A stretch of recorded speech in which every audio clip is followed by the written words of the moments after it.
dan hadirin sekalian yang saya muliakan.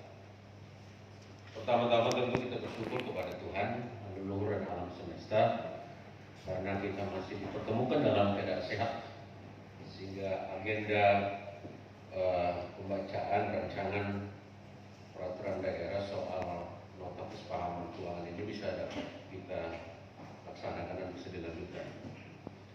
Pak Ketua Dewan dan Bapak Ibu Dewan yang saya hormati, penyusunan rancangan APBD perubahan APBD Kabupaten Malaka di tahun 2021 ini berada pada periode transisi kepemimpinan, sehingga tentu ada hal-hal yang barangkali menjadi stressing, menjadi penting untuk kita sepakati bersama, karena tentu saja pekerjaan dalam 5 tahun yang kemudian hanya disikapi atau diatasi dalam waktu yang tidak sampai 5 tahun ini perlu kerja serius di antara eksekutif dan legislatif. Bahwa program kerja Kabupaten Malaka yang dalam hal ini akan dikomandan oleh saya sendiri dengan Pak Kim Tomlin, tentu kita harus kembali kepada konsep siapa yang termasuk unsur pemerintah daerah. Kalau kita lihat undang-undang otonomi daerah maupun pemerintahan daerah, kita harus lihat ada 2 unsur sangat penting di situ, bahwa pemerintah daerah adalah eksekutif dan legislatif.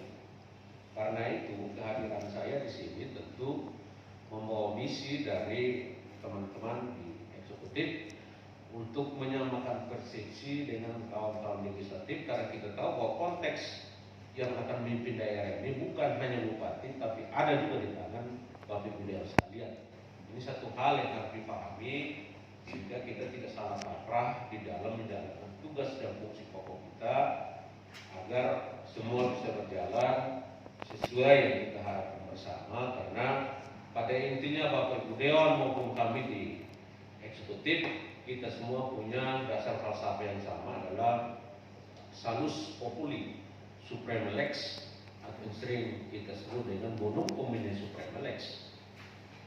Keselamatan masyarakat, kesejahteraan umum masyarakat itu adalah hukum yang tertinggi. Karena itu tentu kita perlu sepakati untuk kegiatan-kegiatan yang akan kita lakukan. Lalu mengapa harus dibacakan dan mengapa harus disampaikan secara terbuka di depan sidang paripurna yang terhormat ini? Karena ini juga adalah perintah konstitusi ketika kita melihat pasal 161 peraturan pemerintah nomor 12 tahun 2019 tentang pengelolaan keuangan daerah. Itu ada 5 hal yang dapat mengakibatkan terjadinya perubahan APBD. Ini juga harus dipahami. Yang pertama itu adalah terjadi perkembangan yang tidak sesuai dengan asumsi KUA, kebijakan umum anggaran. Hal ini terjadi karena pelampauan atau tidak tercapainya proyeksi pendapatan daerah, alokasi belanja daerah, sumber dan penggunaan dana yang semula ditetapkan dalam KUA. Yang kedua, terjadi keadaan yang menyebabkan harus dilakukan pergeseran anggaran antar organisasi, antar unit organisasi, antar program, antar kegiatan, dan antar jenis belanja. Dan yang ketiga, keadaan yang menyebabkan sisa lebih perhitungan anggaran (SILPA) tahun sebelumnya harus digunakan dalam tahun anggaran berjalan. Dan yang keempat, terjadi keadaan darurat dengan kriteria bukan merupakan kegiatan normal dari aktivitas pemerintah daerah dan tidak dapat diprediksi sebelumnya, tidak diharapkan terjadi secara berulang dan memiliki dampak yang signifikan terhadap anggaran dalam rangka pemulihan yang disebabkan oleh keadaan darurat tertentu. Dan yang kelima, keadaan luar biasa, yaitu keadaan yang menyebabkan estimasi penerimaan dan atau pengeluaran dalam APBD mengalami kenaikan atau penurunan lebih dari 50%. Nah, ini yang sedang kita hadapi. Refocusing terus menerus. Jadi kadang-kadang kita tidak bisa prediksi dan terus ada pertanyaan seperti apa. Tapi yang jelas Kita ingin supaya dana yang ada harus digunakan semaksimal. Tentu itu yang kita harapkan.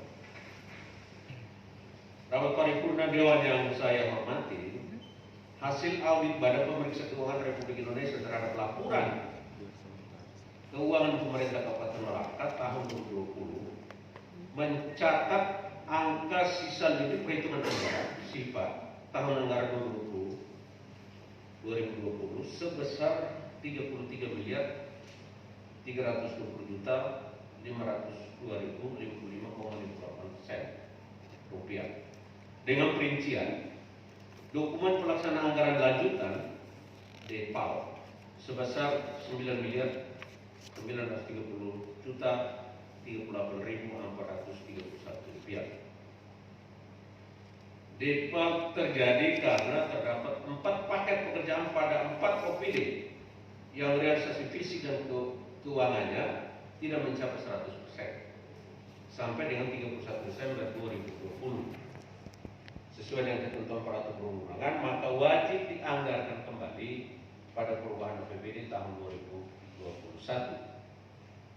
Yang kedua, jaminan kesehatan nasional JKN pada puskesmas sebesar 7 miliar 666 juta 278.310,42 rupiah yang tidak direalisasikan pada anggaran tahun 2020.